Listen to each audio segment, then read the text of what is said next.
Just a few days ago, my mother's sister, who lives with our grandparents in Kumamoto, came to visit us at home. At the time, we were watching Terminator 2 on TV. As you know, there is a scene in the film where a nuclear bomb drops and children in a playground get burned to death. We were watching that scene and saying, can it cause the skin to get peeled off like that within seconds? Scary. On hearing us say it, my aunt suddenly started telling us a really bizarre story. My aunt's eldest daughter gave birth to twins not too long ago, and she had quite a difficult delivery. She had to be hospitalized for 2 months before the babies were due because of her health issues, and gave birth to them earlier than the due date by cesarean section. The mother and her children are alive and well now, but before the surgery, my aunt spent many sleepless nights worrying about them. One day, when she returned home from the hospital, she received a call from someone. It was a call from an old childhood friend. As children, they used to live close to each other, until later, the friend moved away. But because they were really good friends, they stayed in touch for a long time.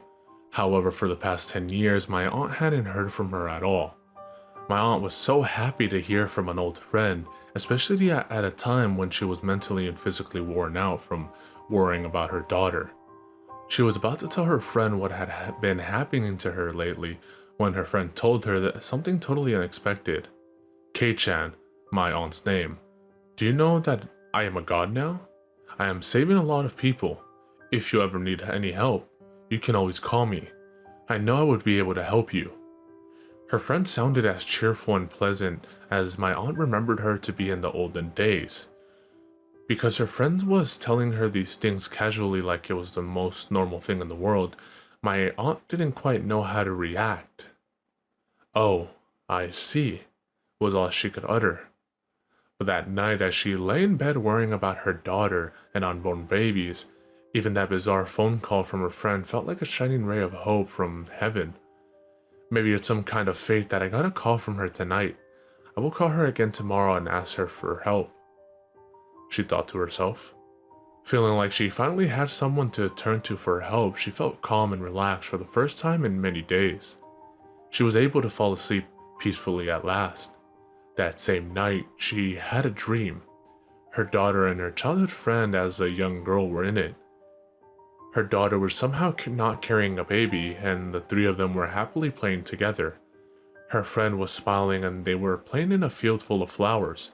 It seemed like a very happy dream. They were playing catch with a mari, a traditional Japanese ball.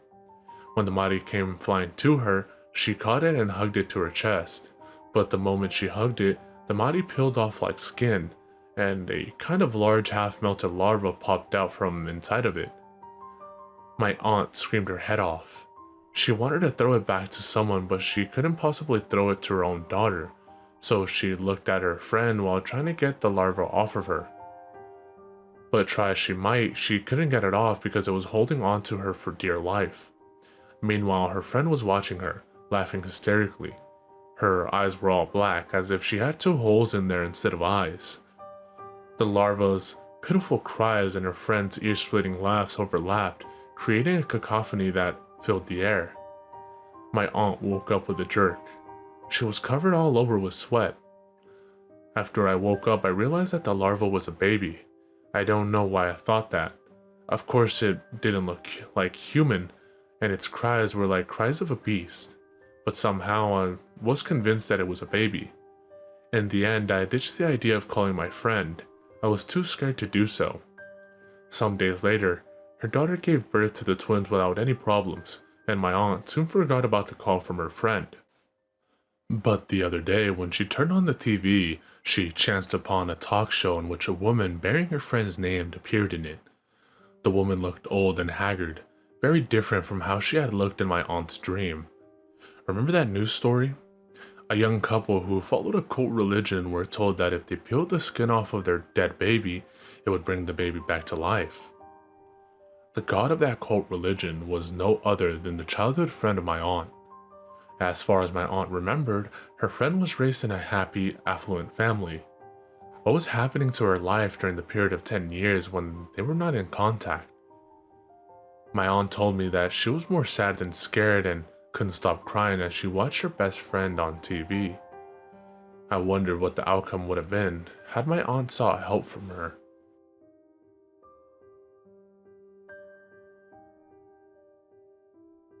I used to work as a photographer for the certain wildlife magazine.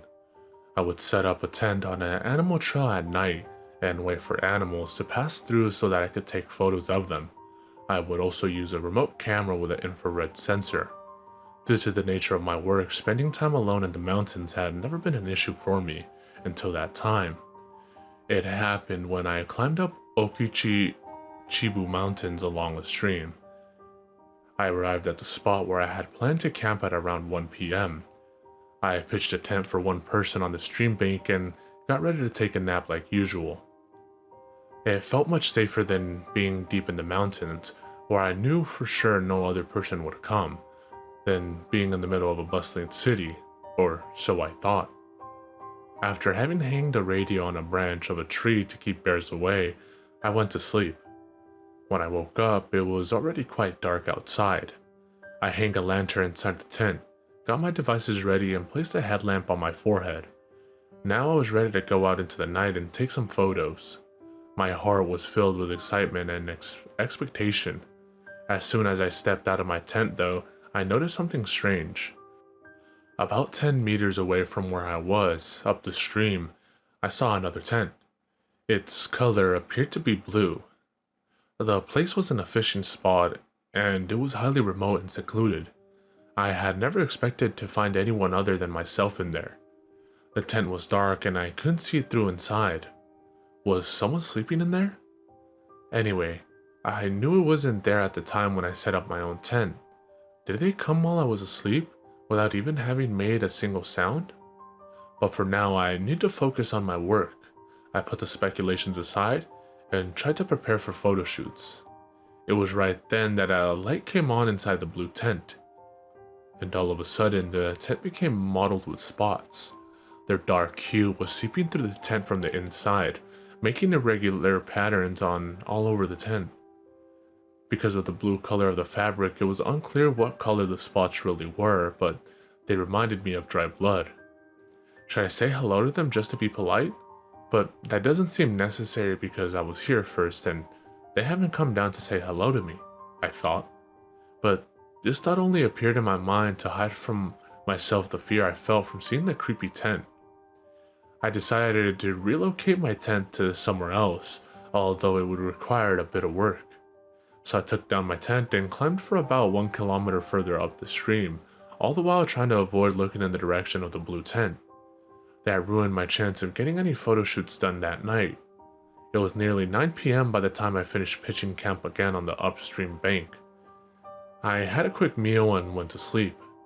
It was still May and the air was cool, but I woke up unexpectedly in the middle of the night, drenched with sweat in my sleeping bag.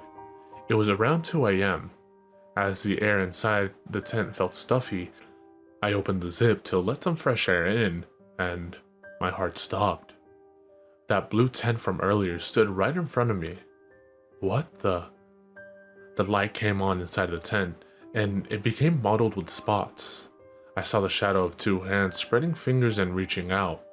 Someone inside the tent is pushing their hand hard against the wall of the tent. I nearly passed out then and there, but quickly got out from the other end of the tent and went around to the side and pointed the light from my flashlight at the blue tent. The person inside it was fumbling around for a while, but after finally having found the zip, they were trying to get out. I ran into the stream without looking back, not caring that my clothes got wet. I ran and ran down the slope of the mountain, stumbling and falling many times through the complete darkness. I even threw away the flashlight as I ran. I stopped running only when I ran out of breath and couldn't move anymore. I crouched down on the spot and waited, trembling, until the dawn came. The next day, I went back to where my tent was with some local people from the foot of the mountain. As I had seen on the previous night, there were my tent and that blue tent standing side by side, but the blue tent now looked so much older than it did before, to the point that it was actually in the process of decaying. Inside the tent, we found some remains of a man who was later found to have been dead for over 10 years. Since then, I stopped taking photos of wild animals, and I have never been anywhere near mountains. This is the end of my story, and everything I told you is true.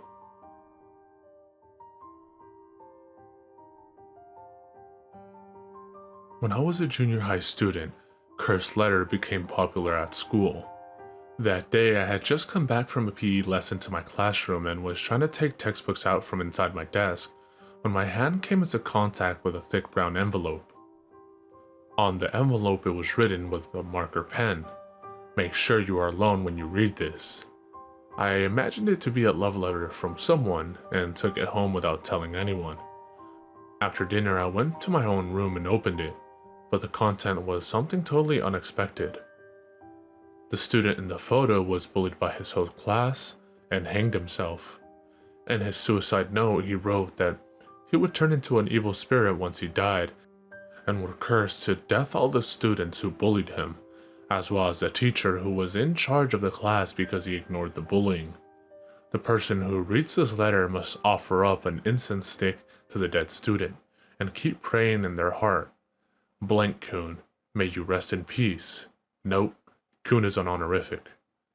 Until the incense stick turns into ashes. Once you have done that, write down your own name on the other piece of paper and give this letter in secret to another student who has not yet prayed for the dead student. You can tell your teacher or parents about this, but in that case, you will run the risk of not appeasing the spirit of Blank Kun. As a result, you may suffer some misfortunes. Those words were written on a dingy writing paper, and the other paper already listed the names of half my class. The name at the bottom of the list belonged to a girl in my class whom I had barely spoken to before. It appeared there was a pattern as to how the letter was being circulated. The person who read it would always pass it on to another person of the opposite gender. At this point, I could still have just ignored it. But as soon as I saw the photo that was enclosed with the letter, I felt shivers run through my entire body. It was an old, faded Polaroid photo, and it showed a ghastly pale face of a boy, with white cotton stuffed in his nostrils. For some reason, his eyes were wide open and his opaque gelatinous eyes were staring at something. This boy is dead, but he is staring at something, although I have no idea what. I couldn't take my eyes off the photo and realized that I must do whatever the letter was asking me to do. I went to the Kyakuma sitting room and got an incense stick from the Butsudan family altar, and then I prayed for the repose of the boy's soul, in the privacy of my own room, without the risk of being seen by my family members. A few days later, I secretly placed the envelope into the desk of another girl in my class. As I did so, I felt as if a heavy burden lifted off my shoulders. I immediately went off to talk about the letter to one of my friends in my class. I hadn't seen his name on the list and figured it would be harmless to talk to him about it. Who wouldn't pray for the boy after seeing that photo? When I said that, my friend responded with, "A photo? I don't remember seeing one." A month later, after the letter was passed on to another class, everyone in my class started talking about it. More than half of the class claimed that there was no photo in the envelope, while some of them said they saw it for sure. Another strange thing is, two of the girls who saw the photo claimed that they saw a girl in the photo instead of a boy. In the end, it was never made clear whether the story of Blank Kun was true or not. No one tried to look into it further or suggest we check the letter again, because somehow, everyone felt that if someone checked it again, that someone would see his or her own face in that photo.